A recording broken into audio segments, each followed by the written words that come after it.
This is Mick Foley. Former WWE Superstar Hornswoggle. This is Dave LaGreca from Bustin' Open. I am WWF's longest reigning light heavyweight champion, Gilbert, and you are now somewhere in the ring. Somewhere in the ring. Somewhere in the ring. Somewhere in the ring. Have a nice day. Hey, what's going on, guys? Ryan here, and welcome to Somewhere in the Ring with my review of NXT's Roadblock that took place at Madison Square Garden on Tuesday, March 11th. Roadblock delivered a mix of really high-stakes championship clashes and one very brutal street fight. So let's not waste any time, let's get right into the matches. First up, we had the TNA World Tag Team Championship, which pitted the Hardy Boyz versus Axiom and Nathan Frazer, better known as Fraxiom. This was a thrilling way to start the night, and it is just so damn good to see the Hardy Boyz back in action and looking better than ever. It's insane. This is a really, really fun match, with the Hardys hitting all of their signature moves, and in the end, they would retain their TNA World Tag Team titles in a very fast-paced contest. Frazer and Axiom's high-flying offense kept the match really competitive, but the Hardys' experience and resilience really proved to be too much for these guys. An extremely well-timed twist of fate and Swanton Bomb sealed the win for the Hardys, who retained their TNA titles. Then we had a really quick, fun little segment between Mickie James and Jada Parker. Mickie sort of showed up to give Jada a pep talk and remind her, like, yeah, you may not be in the championship picture right now, but you will be. You deserve it. So I do see kind of a coaching thing happening with Mickie James, which she's doing a lot of now. She's over on that LFG show. So this is cool. It's so cool to see these legends, like, making their way through NXT, LFG. Probably we'll see them on Evolve, and maybe even some back on the main roster. Up on SmackDown and Raw. We shall see. We shall see. But let's go to our next match, which was Jordynne Grace versus Roxanne Perez. No title on the line, but this was just a amazing, amazing grudge match. Jordynne Grace continued her dominance with a very decisive victory over Roxanne Perez. Spoiler alert. But yeah, this match saw some really good, solid technical exchanges, but Jordynne Grace's power just overwhelmed Perez. She hit Perez with a Grace driver and ended the match, and this really did further cement Jordynne Grace's status as one of NXT's new top stars, for sure. Then we had another fun, quick segment with The Undertaker. Andrew's favorite. We had a mix of American Badass and Taker there to wish Oba Femi good luck. You know, you never know where these segments are going to go. Oba Femi just happened to be walking by, and the Undertaker was chilling backstage, and Undertaker gave him some wise words, told him to go out there, give it his all, gave him a fist bump. And Oba Femi, I'm not kidding you, looked like he literally had no idea who the Undertaker was. But he politely said thank you and went off to his match. It was interesting, endearing, little cringe. But at the end of the day, again, getting these legends back on TV and putting these people over, it's what WWE is all about. And I get it. But Oba Femi didn't really need all that luck in the world because, let's be honest, this match for the NXT Championship, did anyone really think Moose was going to come out on top? I mean, maybe. It was a really good match. This was one of the night's most anticipated matches, and Oba Femi, he successfully defended the championship. But the bout featured some really hard-hitting power moves, with both men delivering devastating strikes and a bunch of suplexes. But Femi's resilience was on full display as he absorbed Moose's offense before finishing the challenger with a thunderous powerbomb.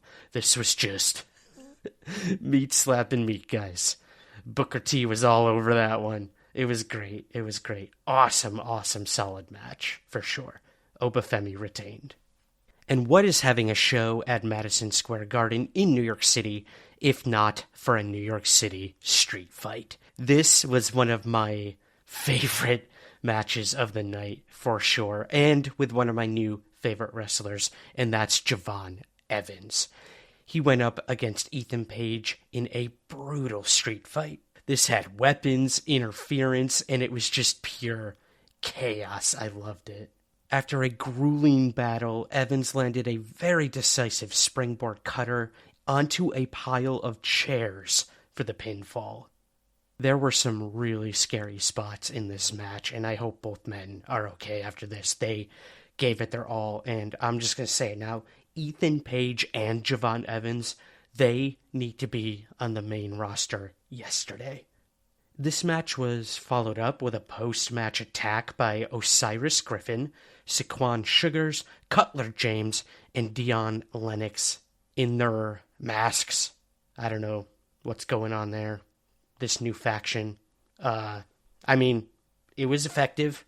It was good, intense, and it seems to be hinting at a bigger rivalry brewing with all of these people. So we'll see. We'll see. The new Four Horsemen, I guess. Nah.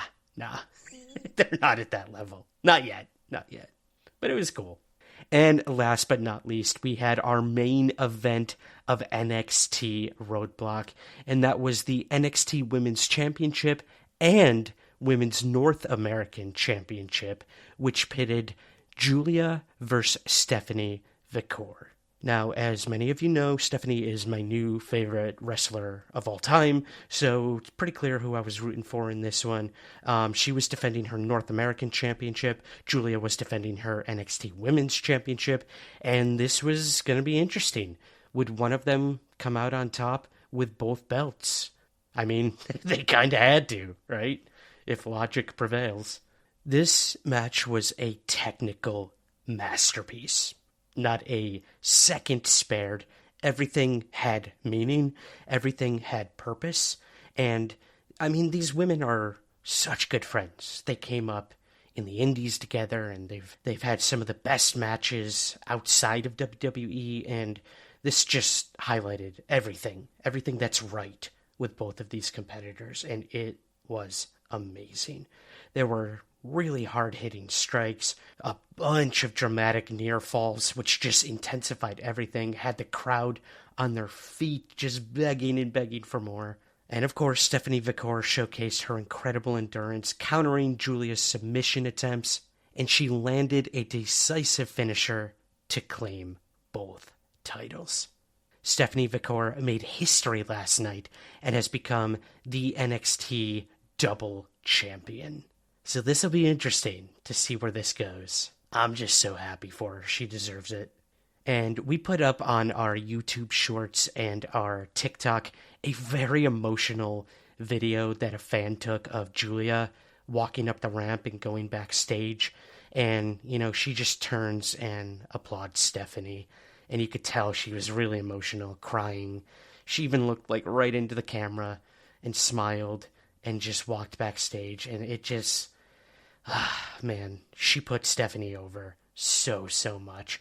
And we'll see what happens. You know, the rumor is that Giulia's injured, and they thought it best for her to take a bunch of time off to recover, and this is why they had this match, and this is why Stephanie won. But I feel like no matter what, even if that weren't the case, that Stephanie should have came out on top. She's just dominant right now in NXT. So we'll see. We'll see what happens next. So my overall thoughts on NXT Roadblock, this went off without a hitch. NXT in these like pay-per-view things are just seamless.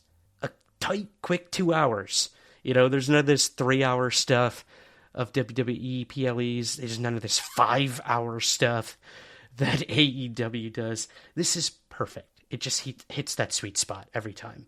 All 5 matches were highly enjoyable in so many different ways, but the standouts were definitely Evans and Page in the street fight, and of course the main event, Giulia and Vaquer. And speaking of Vaquer, it'll be really interesting to see how WWE merges these titles, or if they actually have Vaquer defend both of them separately.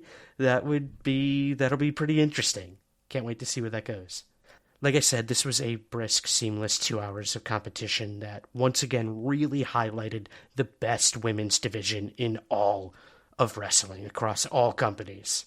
Period.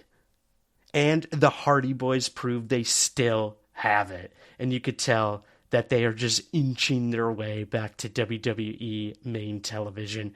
Hopefully we will see them on SmackDown or Raw. Maybe get them a good program up there and really, really boost up those tag team divisions up there. We shall see.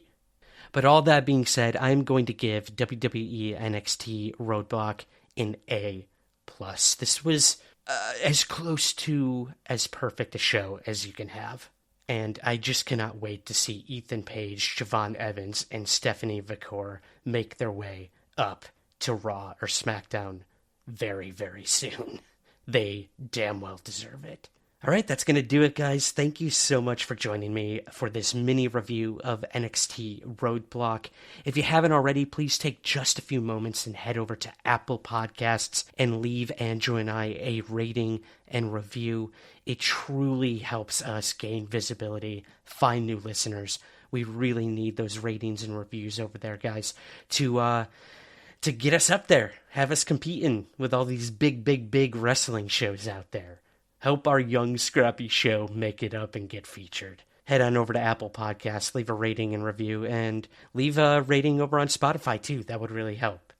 Like I mentioned with our TikTok, we are really killing it over there on TikTok and on YouTube Shorts. So do us a big favor and go and follow us on both of those. Subscribe to our YouTube channel, which has grown drastically in the past few weeks. So things are looking really good for the show, guys, and thank you. Thank you to all of you for your constant support, for sticking with us through these first 50-something episodes we've done. Andrew and I are having the time of our life. We love doing this, and we hope you love listening to the show. So all of the links to everything we do are in the show notes, and we will see you next week for an all-new episode of the podcast. So that's going to do it. Thank you, guys. We will talk to you soon, somewhere in the ring.